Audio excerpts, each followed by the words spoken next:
Flemington, répondez. On vient de nous signaler un vol à main armée à la Commonwealth Bank sur Racecourse Road. Des coups de feu ont été tirés.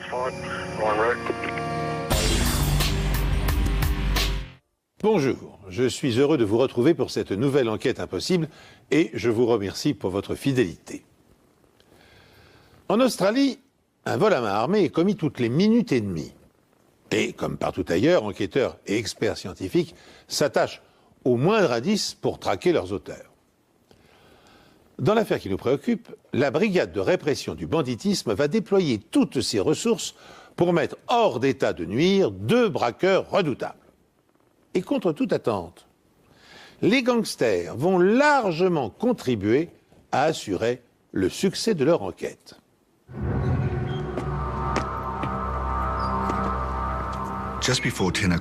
Un peu avant 10 heures, un camion de transport de fonds s'est arrêté devant un guichet automatique de banque à Flemington, dans la banlieue de Melbourne. Les convoyeurs étaient venus réapprovisionner le distributeur qui se trouve à l'intérieur. Après avoir pris toutes les mesures de sécurité nécessaires, Mohamed s'est posté à l'extérieur de la banque pour surveiller la rue, pendant que Rebecca portait les sacs contenant l'argent à l'intérieur. Et c'est au moment où elle est entrée dans la banque que Mohamed a vu 2 hommes surgir de l'arrière d'un pick-up rouge stationné sur sa gauche.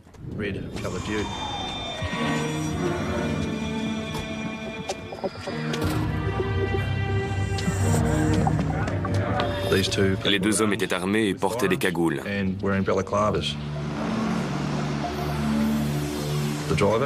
Le chauffeur du fourgon a pu voir les 2 hommes dans son rétroviseur et il a su qu'il s'agissait d'un braquage. Il a tout de suite quitté les lieux et a contacté la police pour l'informer qu'un vol à main armée était en train de se produire. Rebecca et Mohamed se sont précipités à l'intérieur de la banque dans la chambre forte, mais ils n'ont pas eu le temps de fermer la porte derrière eux.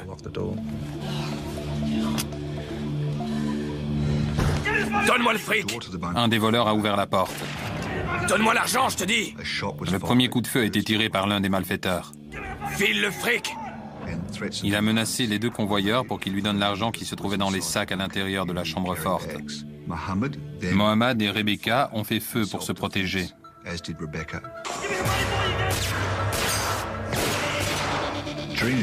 Pendant la fusillade, le voleur a tenté de pénétrer dans la chambre forte pour attraper les sacs.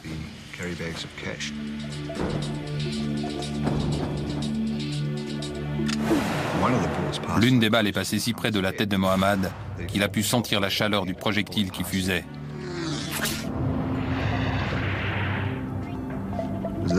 À cet instant, Mohamed a bien cru qu'il allait mourir. Mohamed s'est aperçu qu'il ne lui restait plus qu'une balle dans son arme. Il savait qu'à la première occasion, il devrait tirer sur l'homme cagoulé.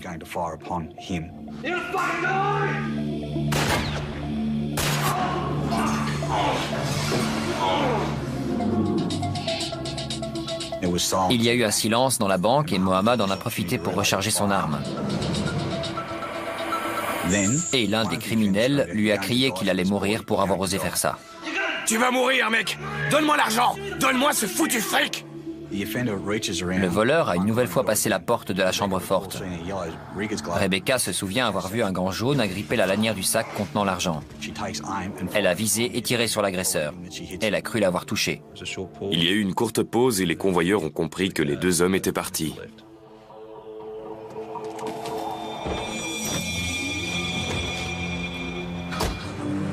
Ils sont sortis à temps pour voir le pick-up rouge partir sur Racecourse Road. Mohamed a essayé de relever la plaque d'immatriculation, mais ils étaient déjà trop loin. On a 2 criminels armés. On pense que l'un d'entre eux a été touché 2 fois, probablement à l'avant-bras. Le braquage d'une extrême violence s'est déroulé en quelques minutes. Faisant preuve d'un sang-froid exemplaire, les convoyeurs de fonds ont rempli leur mission sans défaillir. Des experts de la police scientifique se rendent immédiatement sur les lieux pour recueillir les premiers indices.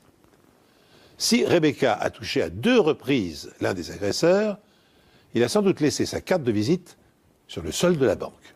À l'extérieur de la banque, il y avait 2 morceaux de bois sur la route et on a pu y relever un peu de sang.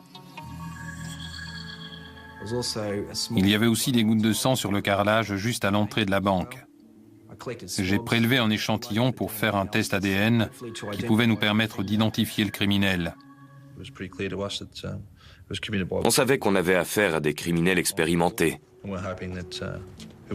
Mais avec un peu de chance, cette personne serait enregistrée dans nos fichiers. En attendant les résultats, les enquêteurs tentent d'étudier d'autres pistes.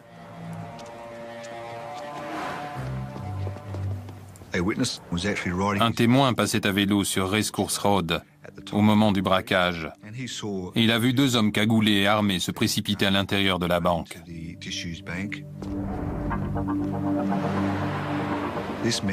L'homme a cru qu'ils étaient en train de tourner un film et a voulu y jeter un œil. Il a traversé la rue et a essayé de regarder à travers la vitre pour voir ce qu'il se passait. Malheureusement, le reflet sur la vitre ne lui a pas permis de voir ce qu'il se passait à l'intérieur, mais il a entendu plusieurs coups de feu.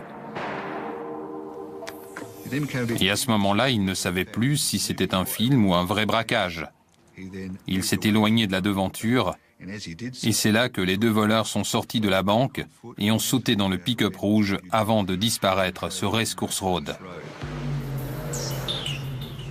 Ce témoin a eu le temps de relever la plaque d'immatriculation du véhicule.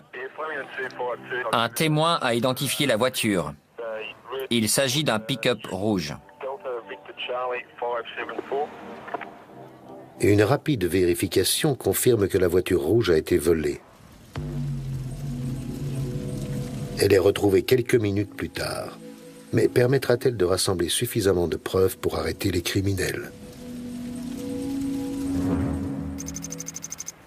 La police recherche un homme armé blessé ce matin lors d'un braquage. Deux hommes cagoulés ont volé près de 100 000 € en liquide après avoir tendu une embuscade à deux convoyeurs de fonds venus remplir les distributeurs automatiques. Tous les coups de feu ont été tirés à l'intérieur de la banque. Aucun passant n'aurait pu être touché, mais c'était une tentative très risquée de la part des criminels. J'ai été contacté par les techniciens de scène de crime pour une affaire de fusillade et de vol à main armée à Flemington. Quand je suis arrivé sur place, c'était un véritable carnage à l'intérieur. Il y avait 14 impacts de balles dans la banque. Et compte tenu des marques laissées par les balles, de la position des deux convoyeurs et de celle des deux criminels, on en a conclu que le convoyeur avait tiré 6 balles, que sa collègue en avait tiré 4 et que 4 autres balles provenaient de l'arme du criminel. 2 dans le sol en béton et 2 autres dans la chambre forte. L'une a touché le distributeur et l'autre s'est enfoncée dans le mur, juste au-dessus de la tête du convoyeur. Lorsque les techniciens médico-légaux entreprennent de ramasser les douilles et les balles, ils ont la surprise de constater que 16 tirs ont été échangés à l'intérieur de la banque. Ce qui laisse 2 tirs inexpliqués. Il est possible que ces 2 balles aient touché l'un des 2 criminels et qu'elles soient restées dans le corps, à moins de l'avoir traversé et d'être resté coincé dans les vêtements. Le criminel blessé qui a laissé des gouttes de sang derrière lui s'est enfui avec son complice dans le pick-up rouge qui vient d'être retrouvé.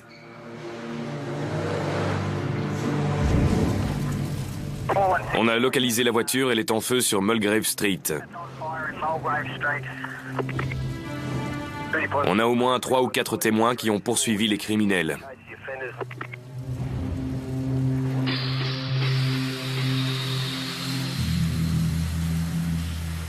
Quand on est arrivé sur Mulgrave Street, un témoin est venu nous dire qu'il passait sur Racecourse Road au moment du braquage. Il a dit avoir vu les 2 criminels quitter la banque et sauter dans un pick-up rouge. C'est alors qu'il a décidé de faire demi-tour et de les suivre. Il les a suivis dans Eastwood Street, puis dans Mulgrave Street. À un moment, il a voulu percuter leur véhicule, mais il s'est ravisé en voyant qu'ils étaient armés.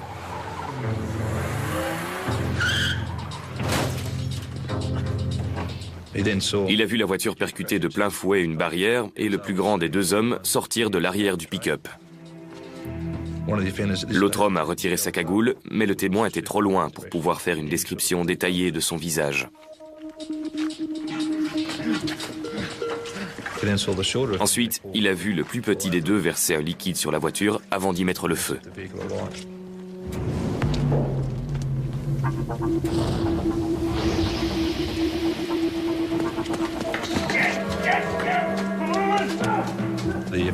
Au bout de quelques mètres, il a fait demi-tour et s'est précipité vers la voiture pour récupérer ce qui semblait être un sac. Il a ensuite vu cet homme courir avec un bras en feu et essayer de l'éteindre avec l'autre main.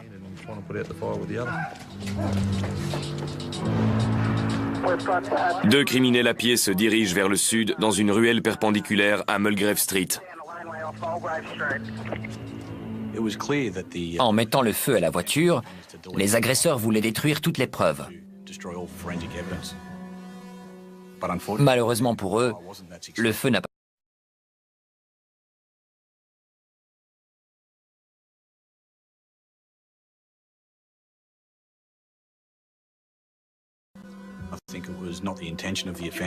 Je ne crois pas que le criminel avait l'intention de laisser son arme à l'intérieur, mais il a paniqué et la blessure de l'un d'entre eux les a déstabilisés.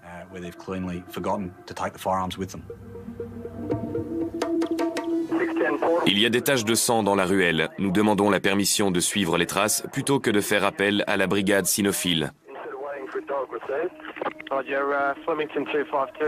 Permission accordée. Là où la voiture s'est encastrée dans la barrière, il y avait une ruelle qui partait vers le sud. Elle traversait Smith Street. Et dans cette ruelle, il y avait des traces de sang qui indiquaient que l'un des criminels saignait. Et vu la quantité et la nature des traces, on a su que sa blessure était grave. On a prélevé un échantillon de ce sang pour faire des tests ADN. Les traces de sang se sont mystérieusement interrompues dans Smith Street, ce qui voulait dire qu'ils avaient pris la fuite dans un autre véhicule.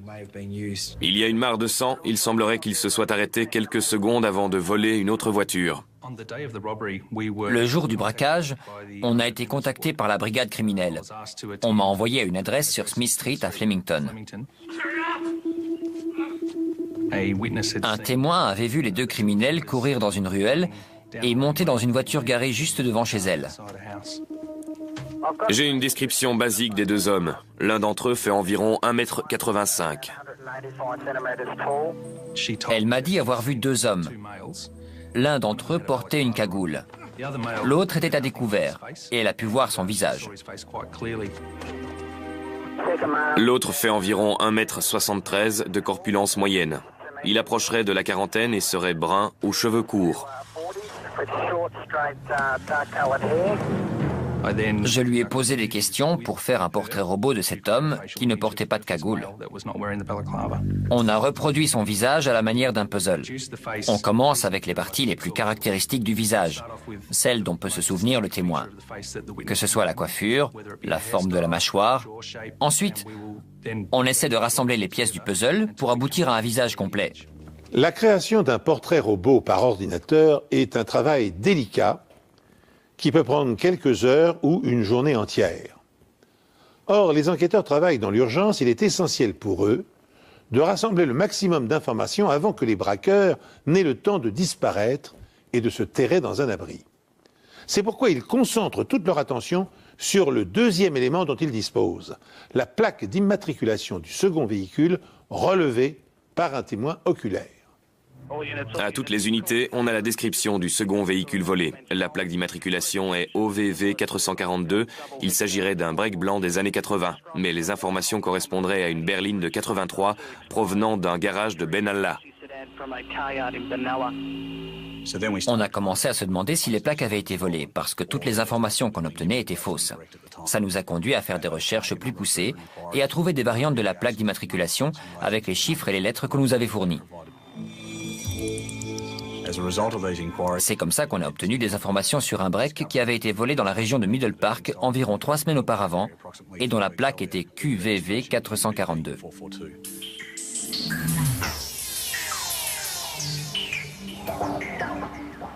L'erreur est rapidement corrigée, mais les criminels ont déjà pris de l'avance. Malheureusement pour eux, ils ont choisi la mauvaise voiture et la mauvaise porte de sortie. Quelques minutes après le braquage, la police a compris qu'elle a affaire à des professionnels. Et puisqu'en volant les 100 000 euros, l'un d'entre eux a été blessé, la police a mis tous les hôpitaux de la région en état d'alerte. Elle cherche aussi activement le second véhicule de fuite.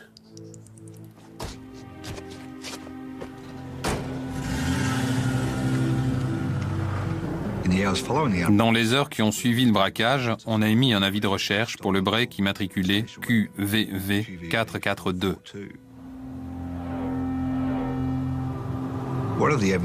L'une des pistes susceptibles de nous fournir des informations était le nouveau système de péage de Melbourne. Les voitures équipées d'un dispositif peuvent emprunter une voie réservée qui leur permet de passer le péage sans s'arrêter, moyennant un abonnement. Mais si la voiture n'est pas équipée, des caméras détectent la fraude et le coupable devra payer une amende.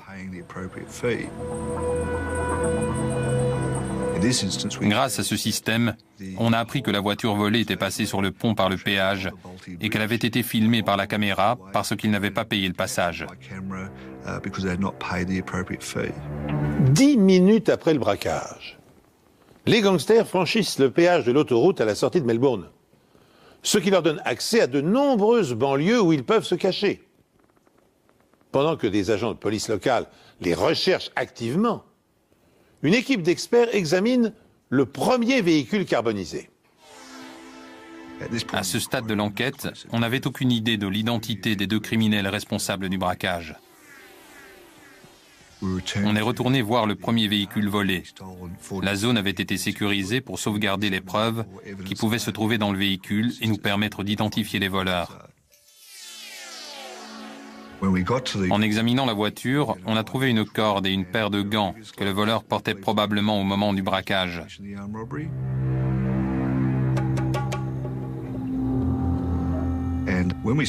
Et quand on a parlé au propriétaire de ce pick-up rouge, il nous a dit qu'il manquait des roues et des pneus et aussi que le reste d'armoire brûlée qui se trouvait à l'arrière du pick-up ne lui appartenait pas.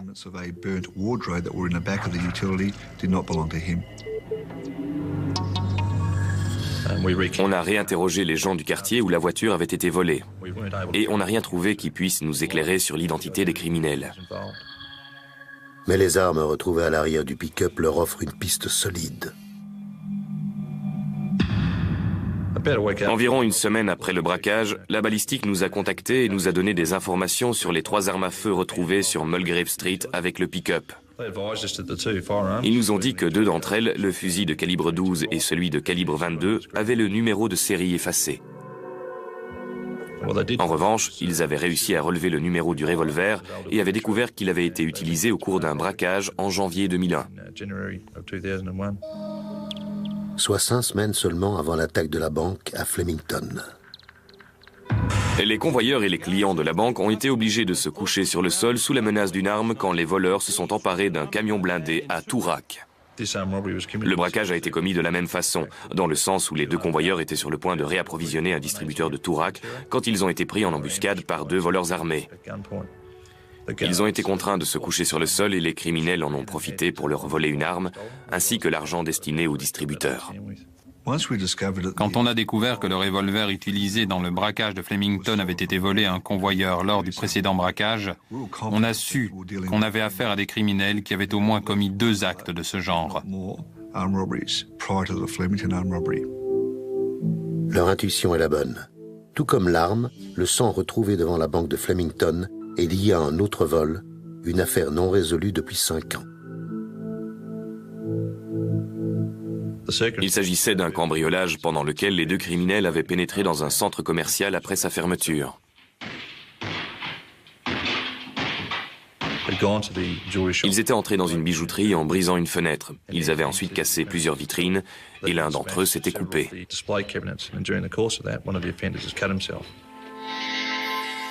Et sur le terrain, les enquêteurs responsables de l'affaire ont relevé un échantillon de sang. Le cambriolage de la bijouterie avait été parfaitement préparé et exécuté. Et plus de 32 000 euros de bijoux avaient été volés.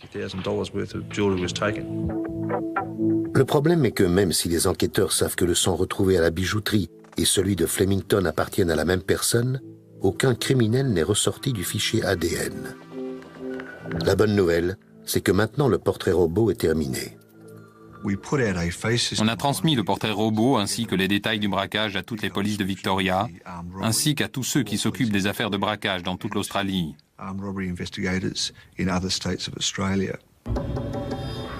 De nombreuses réponses ont commencé à affluer et on a pu établir une liste de suspects.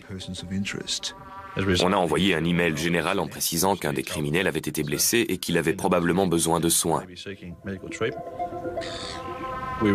On a reçu des informations de la police locale de Rye sur un certain Brian Gardner qui avait besoin de soins.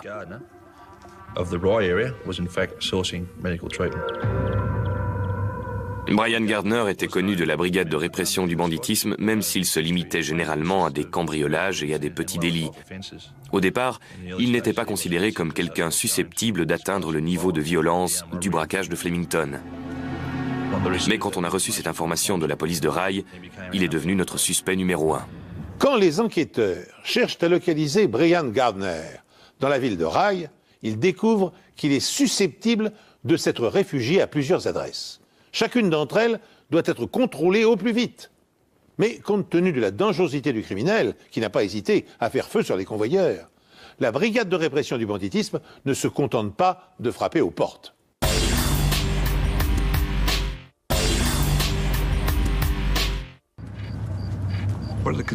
La brigade savait qu'elle recherchait un homme probablement armé, désespéré et blessé, et susceptible d'utiliser une arme pour ne pas se faire prendre.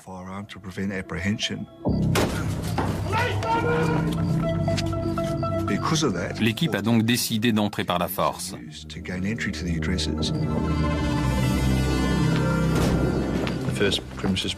La première maison qu'on a fouillée était inoccupée. Et dans les 2 heures qui ont suivi, on a pénétré dans plusieurs autres maisons, sans succès. On n'a retrouvé Gardner nulle part. Le suspect a-t-il eu le temps de s'enfuir? A-t-il su que la police allait débarquer? À moins que la police n'ait été mal renseignée.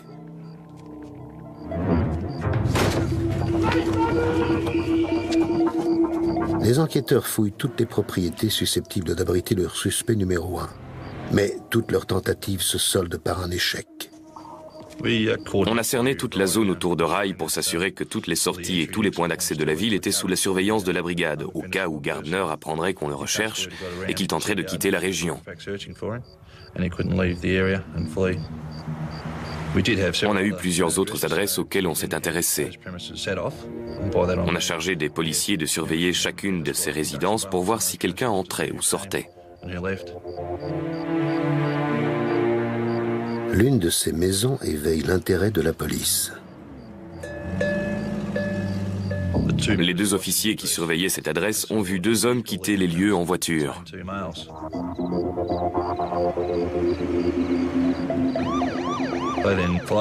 Ils ont décidé de les suivre pour les intercepter quelques kilomètres plus loin. Ils ont ensuite demandé aux occupants de la voiture de sortir de leur véhicule. Ils les ont menacés de leurs armes, sachant que l'un de ces 2 hommes pouvait bien être Brian Gardner et qu'il était probablement armé.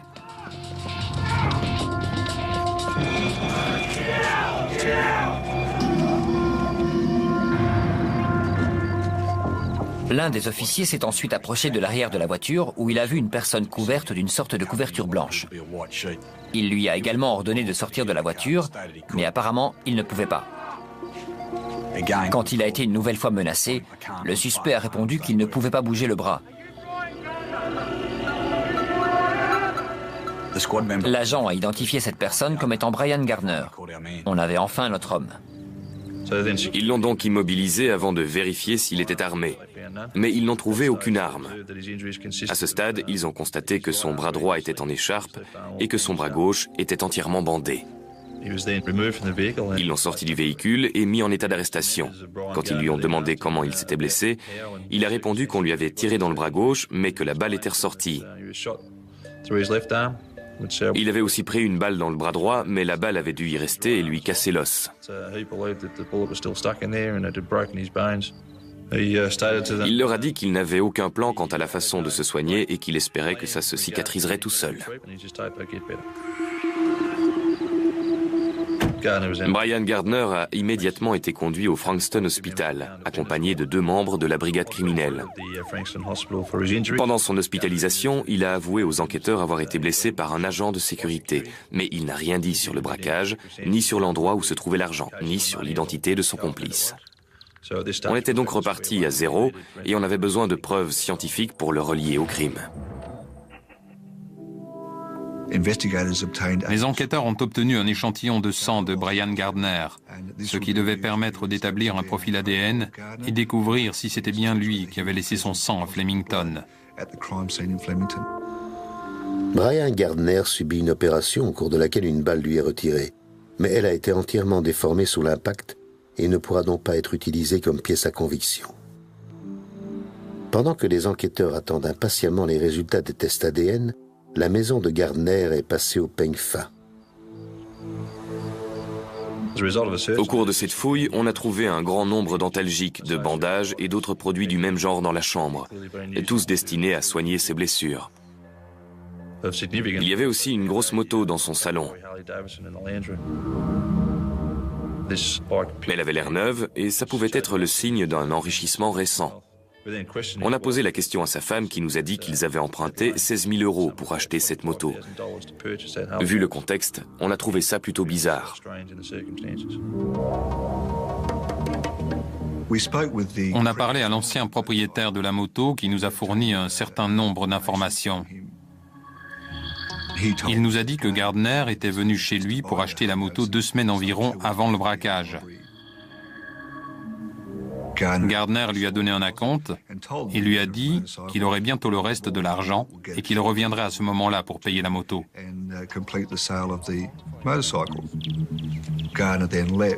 Et puis Gardner est reparti.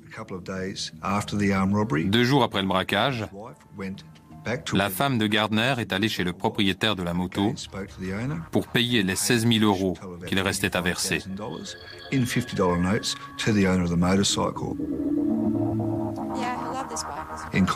Dans la conversation, la femme de Gardner a dit qu'elle voulait emmener la moto tout de suite pour rassurer son mari.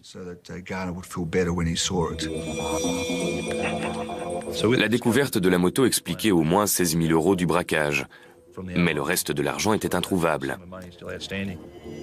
À ce stade, on ne savait pas où il avait mis l'argent ou ce qu'il en avait fait. Après avoir été interrogé dans sa chambre d'hôpital, Gardner est inculpé de tentative de meurtre, vol à main armée et vol de voiture. Pour autant, les policiers sont inquiets. Parviendront-ils à rassembler les preuves matérielles suffisantes pour maintenir leur chef d'accusation devant un tribunal? La nuit de l'arrestation de Brian Gardner a été plus chargée que prévu.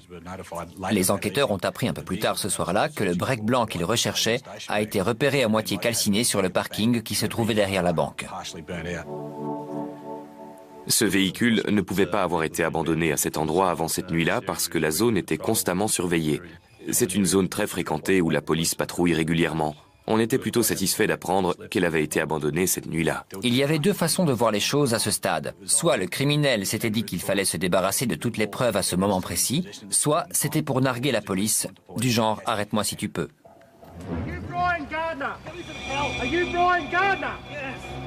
Brian Gardner, lui, est sous surveillance permanente à l'hôpital.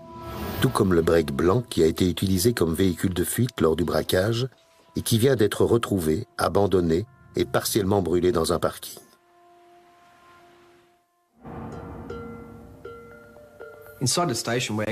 À l'intérieur du break, on a retrouvé des pneus et des planches de bois. C'était des planches avec un papier fleuri dessus. Et puis des boîtes dans lesquelles on range les billets. Le genre de boîte qu'on utilise pour transporter les billets destinés aux distributeurs. Et celle-ci portait un numéro indiquant qu'elle venait de la banque de Flemington. On a aussi retrouvé un grand sac en vinyle à l'arrière de la voiture. Et c'est dans ce sac que se trouvaient les boîtes à billets. À l'avant de la voiture, on a retrouvé une grande quantité de sang, ce qui indiquait que la personne qui s'était assise à cette place avait beaucoup saigné. J'ai fait un prélèvement pour des tests ADN. On avait la quasi-certitude que ce sang était celui de Brian Gardner, qui s'était fait conduire par son complice alors qu'il fuyait la banque de Flemington après le braquage. On a contacté le propriétaire du break pour qu'il nous dise si ce qui se trouvait à l'intérieur lui appartenait. Et il nous a répondu que les morceaux d'armoire, les roues, les pneus, les boîtes et le sac n'étaient pas à lui. Quand on a contacté le propriétaire du break, on a également fait appel au propriétaire du pick-up rouge. Mais il nous a dit que les pneus qui se trouvaient à l'arrière du break étaient bien les siens.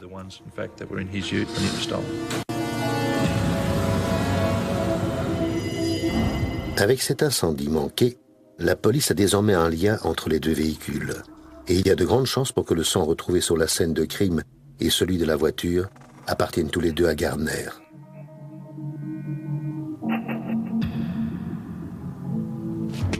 Mais pour le moment, la police n'a aucun indice sur l'identité de son complice.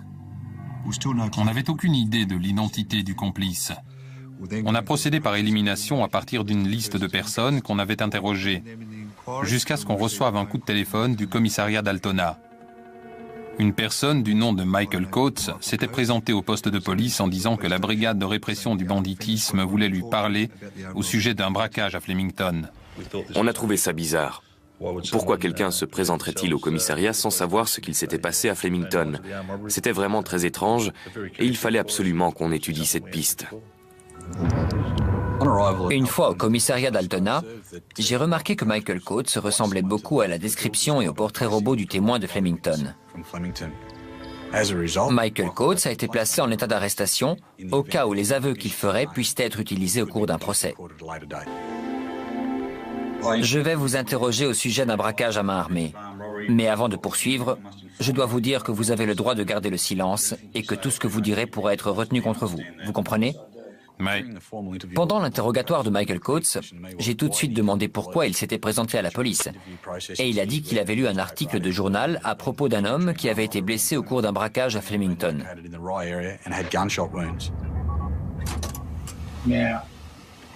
je suis de nature méfiante et je me suis dit que c'était peut-être quelqu'un que je connaissais et que, si c'était le cas, vous voudriez probablement me voir. Mais personne n'est venu me voir. Quelqu'un est venu à 9 h ce matin pour me dire que vous me cherchiez, alors je suis venu. Cette personne était un agent de police ? Non. Ok, on n'est pas là pour jouer aux devinettes, alors on aimerait bien comprendre. La personne du journal, c'était qui d'après vous ? Sans commentaire. Ok Michael, j'aimerais qu'on parle des raisons de votre arrestation. Le 25 janvier 2002, il y a eu un vol à main armée au guichet automatique de la banque de Flemington. Qu'est-ce que vous pouvez me dire là-dessus ? Sans commentaire. Êtes-vous impliqué dans ce braquage ? Sans commentaire. Connaissez-vous quelqu'un susceptible d'être mêlé à ce braquage ? Sans commentaire. Vous avez l'intention de répondre sans commentaire à toutes nos questions concernant ce braquage ? Exact. J'étais un peu déconcerté par cet homme qui s'était lui-même présenté à la police disant qu'il voulait nous parler et répondre à nos questions pour ensuite se servir de son droit de garder le silence. Je ne comprenais pas pourquoi cet homme s'était présenté pour ensuite jouer au chat et à la souris. C'était vraiment bizarre. Je vais continuer avec des questions relatives aux procédures scientifiques. On lui a demandé s'il pouvait nous montrer son bras pour voir si on pouvait trouver un indice qui correspondait au bras en feu du second suspect. Quand il a remonté sa manche, on a relevé une marque de brûlure qui pouvait correspondre avec l'incident dont le second braqueur avait été victime quand il est retourné chercher le sac dans le pick-up en feu. Il nous a dit qu'il s'était brûlé en réparant sa moto. On a demandé à un officier de la police scientifique de venir examiner la blessure et il nous a dit qu'elle avait été causée par une brûlure récente. Je n'arrive pas à croire que Michael Coates ait pu être assez stupide pour se présenter de lui-même. Il correspondait au portrait robot et il avait une blessure susceptible d'être la brûlure du deuxième suspect. Les inspecteurs se trouvent face à une situation extravagante. Si Michael Coates est le second braqueur recherché par toutes les polices d'Australie, pourquoi s'est-il présenté spontanément au commissariat? Et pourquoi, une fois s'être mis dans la gueule du loup, refuse-t-il obstinément de répondre aux questions.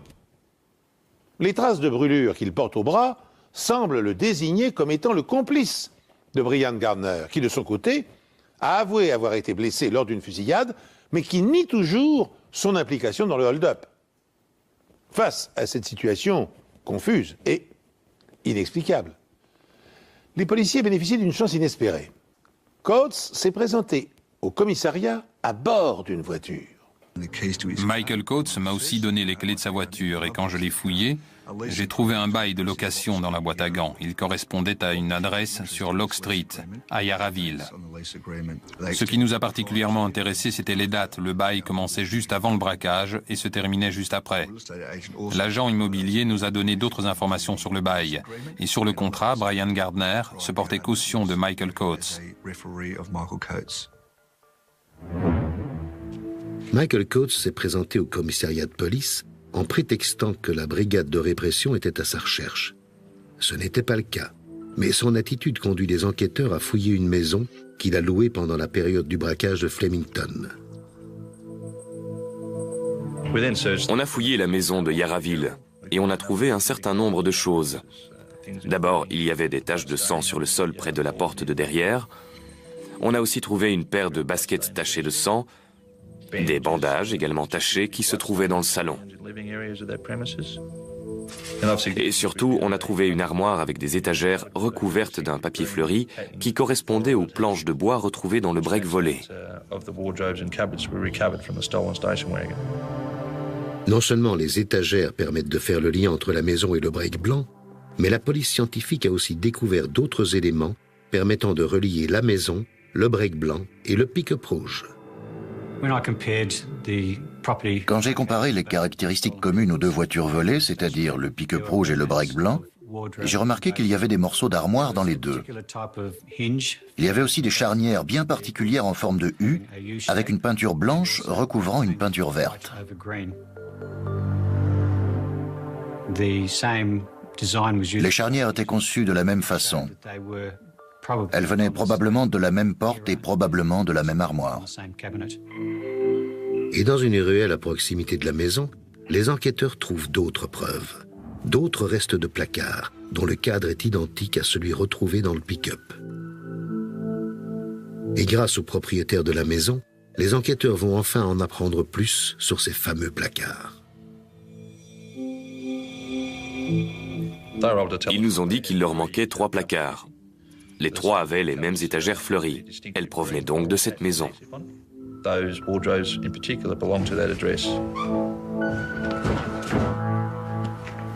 Au moment du vol, la maison était louée par Michael Coates. Tout concordait.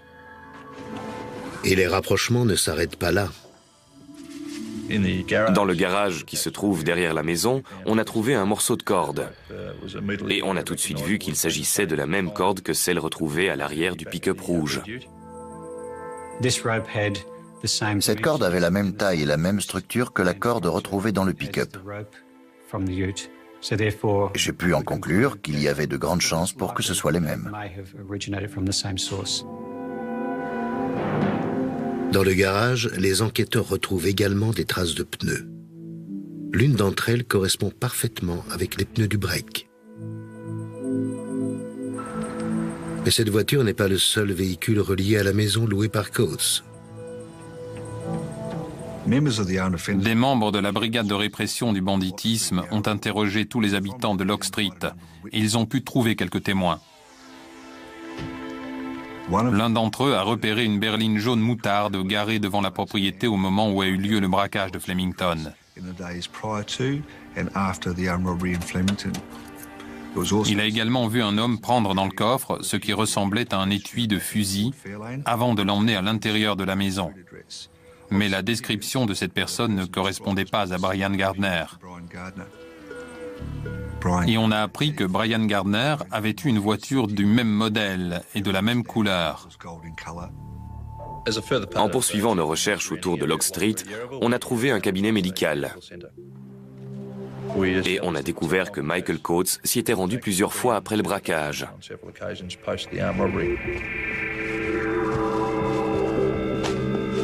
Et qu'il avait obtenu une ordonnance pour des antalgiques. Et c'était une information très importante, parce qu'il était clair que ces antalgiques étaient destinés à soigner Gardner, qui avait été blessé par balle. Brian Gardner et Michael Coates sont donc bien passés dans cette maison. Et, plus important, les résultats des tests ADN de Brian Gardner reviennent enfin. Son sang correspond à celui retrouvé dans le break blanc dans la ruelle près de l'endroit où le pick-up a été brûlé et à celui prélevé à l'extérieur de la banque. En s'appuyant sur cette accumulation de preuves matérielles, les policiers confirment leurs accusations.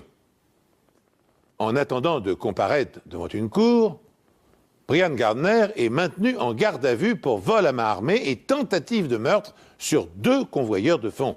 Son ADN en établit la preuve formelle. En revanche, Michael Coates ne peut être accusé que de complicité. Mais les enquêteurs sont loin d'avoir dit leur dernier mot. Une fois qu'on a obtenu toutes les preuves relevées à Locke Street, on s'est ensuite adressé aux témoins qui avaient vu le criminel sans sa cagoule. On lui a montré une série de photos sur lesquelles elle a été capable de l'identifier. Michael Coates était bien la personne qu'elle avait vue dans la ruelle le jour du braquage. On avait donc des preuves suffisantes pour accuser Michael de vol à main armée. On est ensuite allé le chercher à son domicile de Mount Street pour l'arrêter et le conduire auprès des enquêteurs de brigade de répression du banditisme, où on lui a donné l'opportunité d'expliquer ses actes s'il le souhaitait. Ok Michael, on sait que vous et Brian Gardner êtes allés à la banque de Flemington où vous avez été confrontés à 2 convoyeurs de fonds venus réapprovisionner les distributeurs. Qu'est-ce que vous avez à dire là-dessus? Ce n'était pas moi. On sait qu'à la suite de ce braquage, une certaine somme, environ 100 000 euros, a été volée. Vous avez quelque chose à dire? Je ne sais pas de quoi vous parlez. À ce moment-là, on vous a également vu fuir avec Gardner, dans un pick-up volé. Il était rouge et il était garé à côté de la banque. L'immatriculation est DVC 574. Vous avez quelque chose à dire à ce sujet? Ce n'était pas moi. Le braquage était parfaitement préparé et parfaitement exécuté, jusqu'à ce que Gardner se fasse tirer dessus. À partir de là, les choses ont mal tourné. La fuite ne s'est pas passée comme prévu. Ils ont eu un accident avec le pick-up, ils y ont mis le feu et ont laissé leurs armes à l'intérieur. Ils avaient même laissé l'argent et Michael Coates s'est brûlé en essayant de le récupérer. Ça a carrément viré au cauchemar. Ils n'avaient pas de deuxième véhicule sous la main, il fallait qu'ils improvisent. Rien ne s'est passé comme prévu à partir du moment où ils ont quitté la banque. On a pu inculper Michael Coates pour vol à main armée, tentative de meurtre et le vol des 2 voitures utilisées pour fuir avec les 100 000 euros de la banque. Il a donc été placé en détention provisoire avec son complice Brian Gardner. Vous avez quelque chose à dire concernant les accusations portées contre vous? Sans commentaire. Vous avez d'autres déclarations à faire concernant cette affaire? Non. Je ne comprends vraiment pas pourquoi Michael Coates s'est présenté au commissariat d'Altona. On a plusieurs théories là-dessus. Il a peut-être eu le culot de croire que même si on découvrait la vérité, on n'aurait pas les preuves suffisantes pour le condamner. J'avoue que je me pose encore la question, mais là où il est maintenant, je crois qu'il va avoir le temps d'y penser et de s'apercevoir que ça a été sa plus grosse erreur. Au procès, les 2 hommes plaident non coupables pour la tentative de meurtre. Mais contrairement à son complice, Brian Gardner plaide coupable pour le vol à main armée et le vol de voiture. Ils sont condamnés pour ces 2 chefs d'accusation. Curieusement, à défaut de preuves balistiques, ils parviennent à se faire acquitter de la tentative de meurtre sur les convoyeurs. Gardner a été condamné à une peine de 8 ans de prison contre 7 ans pour Coates.